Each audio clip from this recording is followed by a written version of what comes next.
राधे राधे। जय गुरुदेव। सभी संत महापुरुषों के चरणों में कोटि कोटि नमन। हम सब मिट्टी हैं, ये तो सब जानते हैं कि मिट्टी के पुतले बनाए हुए हैं भगवान ने। तो इस मिट्टी का उपयोग कैसे करना है ये भगवान को ही पता होता है। हम अपनी मति अनुसार बहुत कुछ करने की कोशिश करते हैं, लेकिन होता क्या है? होता वही है जो वो चाहता है, यह वो जो राह दिखाता है। कुछ लोग होते हैं, जैसे कि हम देखते हैं किसान भाइयों को कि जो खेती करते हैं जब, तो उस मिट्टी को पहले उपयोगी बनाते हैं, उसमें खाद डालना, उसमें हल चलाना, उस लायक बनाते हैं जिससे वो बीज को पोषण दे सके।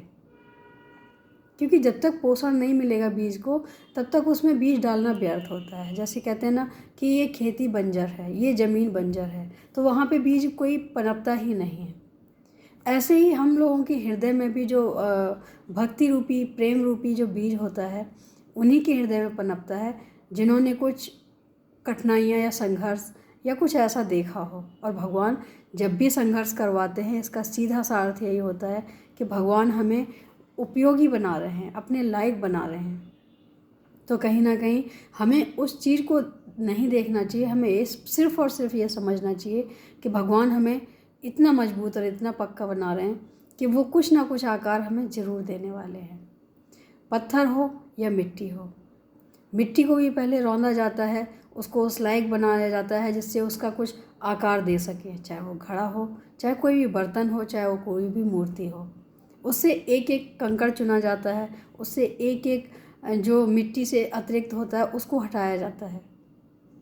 वो इसलिए सिर्फ कि उसको जब हम आकार देते हैं तो उस बीच में कहीं कोई असुविधा पैदा ना हो, इसलिए उस मिट्टी से एक एक चीज़ को चुन के निकाला जाता है।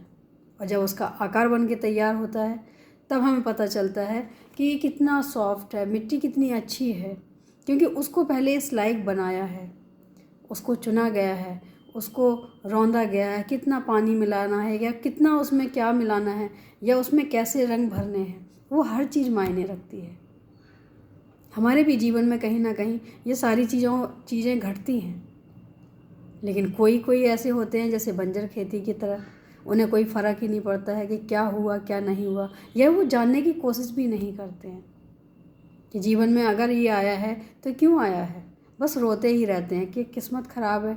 कभी रोते हैं कि हमारे साथ उसने अच्छा नहीं किया या किसी ने अच्छा नहीं किया। हमारे साथ कोई कुछ नहीं कर सकता है अगर हम भगवान के चरणों में समर्पित हैं और उनको याद करते हैं। अगर हमारे साथ उसके बाद भी कुछ होता है तो हमें ये पूरा मान लेना चाहिए कि भगवान हमें कुछ देने वाले हैं, भगवान हमें कुछ बनाने वाले हैं, भगवान हमारा कोई आकार तैयार कर रहे हैं। पत्थर में भी जब आकार तैयार करते हैं, मूर्ति का आकार देते हैं, तो उसमें भी छेनी हथौड़ी की मार होती है। बारीक से बारीक जैसे चेहरे पे कोमलता होती है, तो उसमें भी छेनी और हथौड़ी चलती है, तभी उसका आकार निकल के आता है। चाहे वो उनके नेत्र बनाने हो, चाहे नासिका बनानी हो, या मुखमंडल का कोई भी आकार देना हो।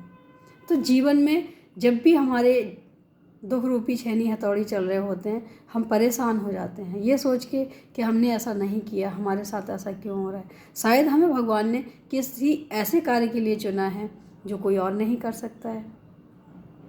शायद भगवान हमें इसलिए ये सब दिखा रहे हैं कि तुम अपने रास्ते को मोड़ के किसी और जगह जाने के बजाय तुम मेरी शरण में आ जाओ। क्योंकि जब जीवन में कुछ ऐसी घटनाएं घटती हैं तो हम उस जगह पे अच्छे की जगह गलत मोड़ ले लेते हैं। उससे होता यह है कि हम अपना जीवन बर्बाद करने के साथ साथ जो हमसे जुड़े हैं उनका भी जीवन बर्बाद कर देते हैं।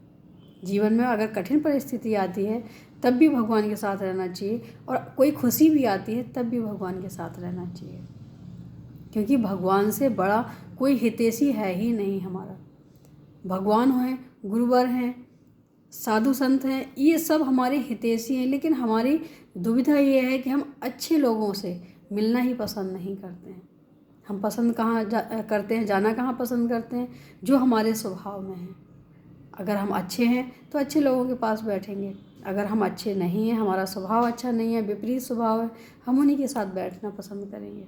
और जीवन में हमारे साथ जो भी घटित होता है वो हमारे कर्मों का ही दिया हुआ होता है। तो कभी अगर हमारे साथ कुछ ऐसा होता है तो हमें ये बिल्कुल भी नहीं सोचना है कि ये क्यों हो रहा है। हमें यही सोचना है कि भगवान उस लायक बना रहे हैं, उस मिट्टी जैसा हमें तैयार कर रहे हैं, ज़रूर कोई आकार देने वाले हैं। जो हमें आकार मिलेगा तो हमें उस चीज़ की वैल्यू पता चलेगी कि ऐसा क्यों हुआ था। उससे पहले हमें दुख होता है, तकलीफ़ होती है, हम रोते धोते हैं। तो ये सब करने की बजाय मुझे लगता है कि जितना अगर हमारे जीवन में संघर्ष बढ़ता है तो हमारा उतना ही चिंतन भी बढ़ जाना चाहिए। जब हम चिंतन बढ़ा देते हैं तो हमें दुखों से निवृत्ति मिलती है, उसके साथ साथ हम अपने जीवन को समझने की कोशिश भी कर पाते हैं।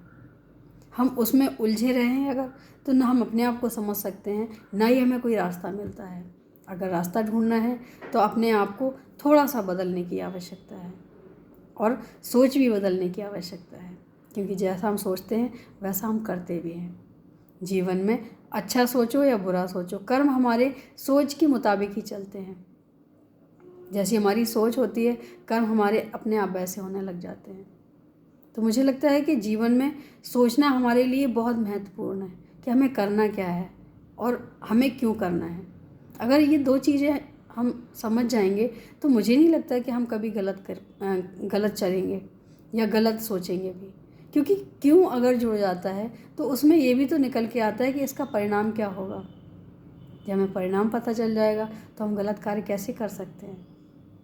हम गलत कार्य तो करते वही हैं जहाँ हम आगे परिणाम की चिंता नहीं करते। हमें लगता कि आज में ज़िंदगी जी लेते हैं तो कल चाहे जैसा भी हो, हमें उससे क्या लेना देना। लेकिन मुझे लगता है कि आज का जिया हुआ जो पल है वही तो हमारा कल का भविष्य का निर्माण करने वाला है। तो अगर अच्छे से जिएंगे, सोच समझ के जिएंगे और चलेंगे तो कल भी सुखद होगा ही। हमें कल की चिंता नहीं करनी है, हमें वाकई आज की चिंता करनी है, लेकिन ये ज़रूर चिंता करनी है कि इसका परिणाम कल क्या होगा, क्योंकि परिणाम ही हमारा जो भी होता है वही सुख दुख का कारण होता है। सुख दुख कहीं बाहर से नहीं आता है।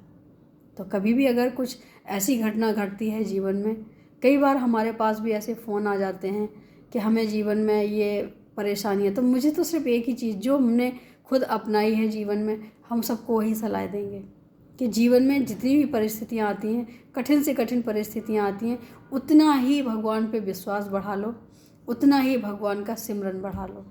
चाहे वो भजन के माध्यम से हो, चाहे किसी भी माध्यम से हो, कथाओं के माध्यम से हो, जो भी अपनी चॉइस हो, अपनी समझ हो, उस हिसाब से कर सकते हैं। लेकिन कहीं ना कहीं हमें भगवान को अपने जीवन में लाना चाहिए, क्योंकि कितनी भी कठिन परिस्थिति हो, भगवान हर परिस्थिति को तिनके के समान समझते हैं। तो अगर हम उनसे जुड़ जाएंगे, वो सुख के सागर हैं, तो सुख के सागर में अगर हम मिल जाते हैं तो बूंद का अस्तित्व तो नहीं रहता है। जब अस्तित्व तो नहीं रहता है तो फिर सुख दुख का मतलब भी नहीं होता है, ख़त्म हो जाता है सब कुछ। तो भगवान अगर कुछ दे रहे हैं तो उसके साथ साथ हमें ये सोचना भी चाहिए और ये प्रेरणा को समझना चाहिए कि जीवन में उपयोगी बनाने के लिए ही उसको तराशा जाता है, चाहे वो हीरा हो, चाहे वो मिट्टी हो, चाहे वो पत्थर हो। अगर हम तराशे जा रहे हैं जीवन में तो ज़रूर कुछ ना कुछ आकार मिलने वाला है। ऐसा सोच के अपना जीवन जिएं और दुखों से थोड़ा दूर रहें, भगवान को अपने जीवन में शामिल कर लें, किसी न किसी रूप में सुख अवश्य मिलता है। करके देखें, अच्छा लगेगा। आज के लिए इतना ही। राधे राधे, जय गुरुदेव।